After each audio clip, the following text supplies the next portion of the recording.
Data recharge, स्वयं की motorcycle आदि का भार वहन करते हुए निर्धारित दायित्व को ससमय पूर्ण करते हैं तथा कार्य में विलंब होने पर विभागीय कार्यवाही का कहर भी झेलते हैं, जो कि मानव अधिकारों के भी विपरीत है।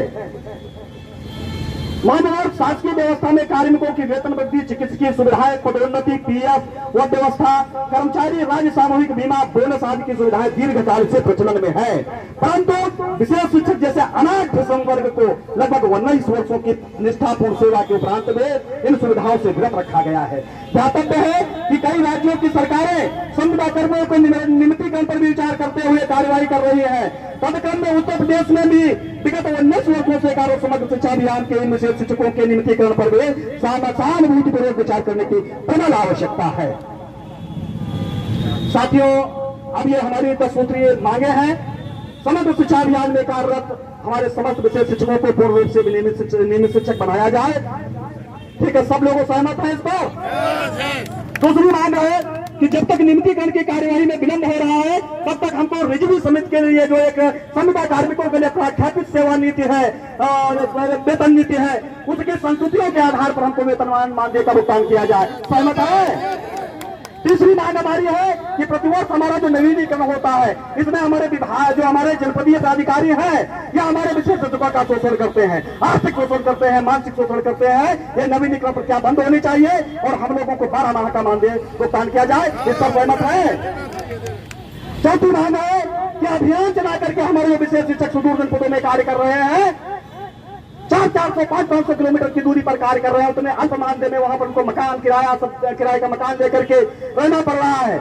इनको अभियान चला करके इनके मूल जनपद में स्थानांतरित किया जाए ताकि ये अपने सहजता से अपने परिवार का संचालन कर सके। आप सभी लोग सहमत हैं?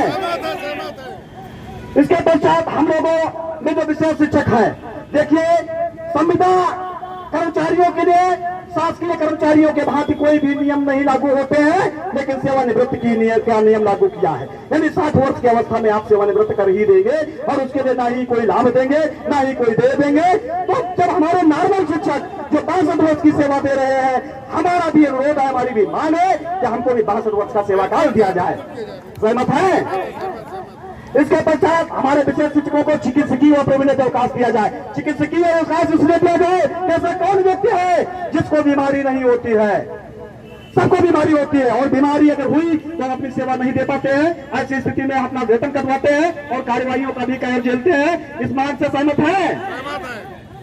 समर्थ ऐप है, समर्थ ऐप के माध्यम से हम लोगों की अटेंडेंस भी उसी पर मार्क होती है। इन दिव्यांग बच्चों का डाटा भी उसी में संग्रहित किया जाता है और इसके लिए पॉलिसी बनी थी शासन स्तर पर कि इसको पहले मोबाइल हैंडसेट दिया जाएगा, उसके पश्चात आपसे काम लिया जाएगा, लेकिन उस पॉलिसी में वर्णित समस्त व्यवस्थाओं में हमको लगा दिया गया है, लेकिन हमको मोबाइल हैंडसेट और जो व्यवस्थाएं हैं वो नहीं दी गई है। ये मांग हमारी जायज है। सहमत है आप? सेवा प्रदाता के माध्यम से नियुक्तियां बंद हो। अब क्या कर रहे हैं कि अब सेवा प्रदाता के माध्यम से नियुक्ति करने लगे हैं। अभी तक विभागीय संविदा पर नियुक्ति करते थे, अब सेवा प्रदाता के माध्यम से नियुक्ति करते हैं।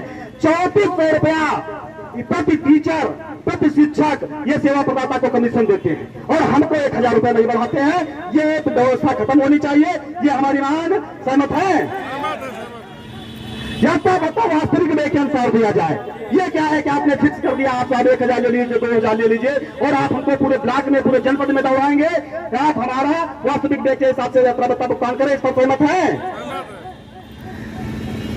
विशेष शिक्षकों को पीएफ की कटौती की जाए। 10 से 15 एक समूह के लोग भी जिस संस्था में काम करते हैं उनका पीएफ काटा जाता है और हमारे समग्र शिक्षा अभियान में भी अगर उत्तर प्रदेश को छोड़ दिया जाए तो तमाम ऐसे जनपद हैं जो वेतनमान दे रहे हैं, 40,000, 50,000, 55,000 ऐसे मानदेय भी दे रहे हैं और पीएफ की कटौती भी कर रहे हैं, अपना अंशदान भी दे रहे हैं, लेकिन उत्तर प्रदेश सरकार और उत्तर प्रदेश के जो अधिकारीगण है इस पर ध्यान नहीं दे रहे हैं। इस मांग से आप सहमत हैं? हमारे शासन के अधिकारीगण, आप सभी का बहुत बहुत आभार। आप लोग आए और आपसे विनम्र निवेदन है कि हमने जो ज्ञापन पढ़ के आपको सुनाया है, कहीं न कहीं हमारी वेदना आप तक पहुंची अवश्य होगी। हम लोग यहां पर किसी वैभव के चक्कर में धरना देने नहीं आए। हम लोग यहाँ 20 वर्षों की वेदना को छलकाने आए हैं और आप लोगों के माध्यम से सरकार तक अपनी बात पहुंचाने आए हैं कि प्रजापालक सरकार हमारी भी सुनो। अब हम मरासन्न है क्योंकि अब हमसे हमारा परिवार संबंध संचालित नहीं हो रहा है इतने अल्प मानदेय में। अब हम भुखमरी की कगार पर आ गए हैं। आपसे विनम्र आग्रह है कि आप हमारे इस वेदना को विशेष ध्यान दे करके सरकार तक पहुंचाएं।